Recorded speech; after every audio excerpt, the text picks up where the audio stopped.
Tukang parkir teladan selamatkan HP pengunjung yang tertinggal di motor, biasa jujur, banjir pujian. Kembalikan barang yang tertinggal, tingkahnya banjir pujian. Aksi seorang tukang parkir bernama Sandi, banjir pujian usai videonya viral di media sosial. Di akun pribadinya, nampak tak ada yang begitu spesial. Namun laki-laki berambut gondrong itu rupanya tak hanya sekedar menyusun motor yang diparkirkan. Video di akunnya tersebut mengungkap keseharian Sandi yang berprofesi sebagai tukang parkir.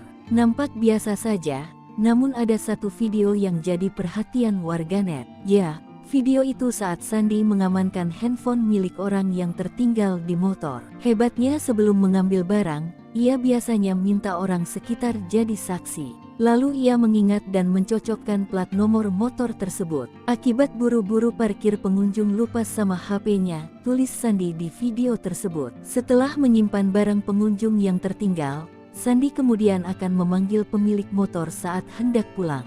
Terungkap kebiasaan ini sudah dilakukan Sandi sejak lama. Hal inilah yang kemudian menjadikan Sandi dipercaya dan dihargai oleh orang sekitarnya. Hingga berita ini ditulis, belum diketahui di pasar mana Sandi bekerja. Namun banyak warganet yang mengaku salut akan kejujuran tukang parkir tersebut.